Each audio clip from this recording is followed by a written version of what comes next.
On today's show, Euro NCAP gives the Ford Mustang a lousy crash rating. Active aerodynamics are becoming a real design trend, and why President Trump is not going to get new assembly plants in the United States. All that and more coming right up on Autoline Daily.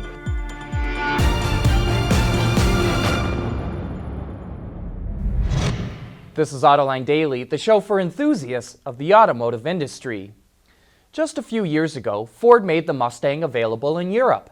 And while it's been met with open arms from enthusiasts, safety advocates just gave it a lousy crash rating. The Euro NCAP, which performs crash tests in the region, says the car only gets a 2-star crash rating. It says the Mustang only meets minimal requirements for pedestrian safety, and certain tests revealed concerns about crash protection for adult and child occupants. Ford also removed the forward collision warning system for the European market. Euro NCAP claims Ford did not expect it to crash test the Mustang, and that's why it did not equip the car with the proper safety equipment. However, later this year, Ford will equip the Mustang with pre-collision assist and lane keep assist as standard, so maybe it can get another star or two. And in related news, the IIHS says the Nissan Titan did not perform well in its small overlap front crash test. The pickup received a marginal rating because the driver's left lower leg would likely be injured in a real-world crash, and that left foot and lower right leg injuries are also possible. The Titan did earn good ratings in other crash tests. Diesel emissions from commercial trucks are under attack in Europe, so automakers are proposing solutions. Iveco, FCA's commercial truck brand, and ENGIE, a global energy player, are partnering up to promote natural gas and the needed infrastructure in Europe.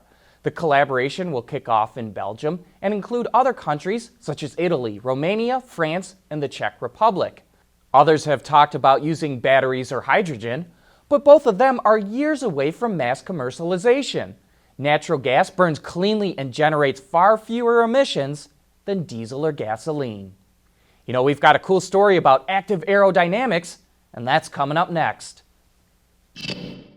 Autoline Daily is brought to you by Bridgestone Tires, your journey, our passion. Dow Automotive Systems, advanced materials that deliver better results. And by Lear, a global leader in automotive seating and electrical systems. Car designers have known about the benefits of aerodynamics ever since the 1899 La Jamais Content became the first car to go over 60 miles an hour.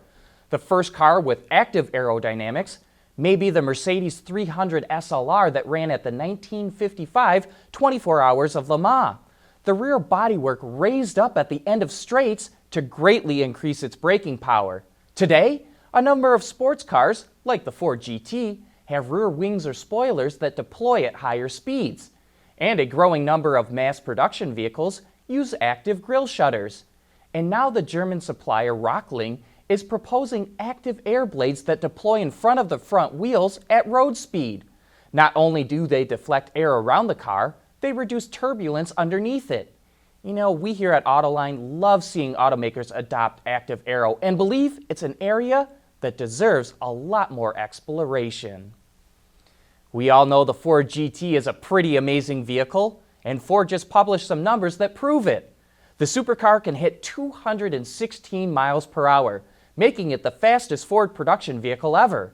The company claims it can beat a McLaren 675 or a Ferrari 458 on a track. And not just by a little bit, it bested the Ferrari by over 3 seconds at a track in Canada. Interestingly, the GT weighs more than the McLaren or Ferrari, but Ford says it deliberately added an active aero wing and adaptive suspension because they cut down lap time even though they added weight. The track they used, the Calabugie Motorsports Park, is located right next door to Multimatic, the same folks who are building the GT. On the most recent Autoline After Hours, the guys debated if car shows are starting to lose their luster. But I think one way to build excitement back up is by engaging people in new and interesting ways. And BMW's just come up with something unique. It's using a real 7 Series as the projection screen for a new display at some of its brand stores around the world. Users can follow the design of the car from the very first line drawing to the finished product. And it has some really great visuals, and I think it's really cool how you can see the inner workings of the car as well. To me, this is a great way to engage people and help tell them the story of your brand. Speaking of after hours, we're going to have that spectacular Chevy Colorado ZR2 in the studio tomorrow, along with the chief engineer who put it all together, Anita Burke. This is Chevy's answer to the Ford Raptor, and it uses some spectacular drivetrain and suspension technology you're gonna want to learn all about. So join John and Gary for some of the best insights in this business. Coming up next, will President Donald Trump get automakers to build new factories in the United States? John has something to say about that. Bridgestone's revolutionary drive car tires are engineered to take a puncture and drive up to 50 miles on a flat. I feel unstoppable, like a superhero. With a sidekick. Yeah, you're my sidekick, right, bud? No. Okay. President Trump is cajoling and pressuring automakers to build new assembly plants in the United States. He's going to be disappointed. It's unlikely any major OEM is going to build a new assembly plant in the U.S., maybe ever. During the Great Recession in 2008 and 2009, GM, Ford, and Chrysler closed 19 assembly plants. They took out millions of units of excess capacity, and that is the single greatest reason why they're so profitable today. To make money in this business, you need high levels of capacity utilization. Moreover, the U.S. market is at its sales peak.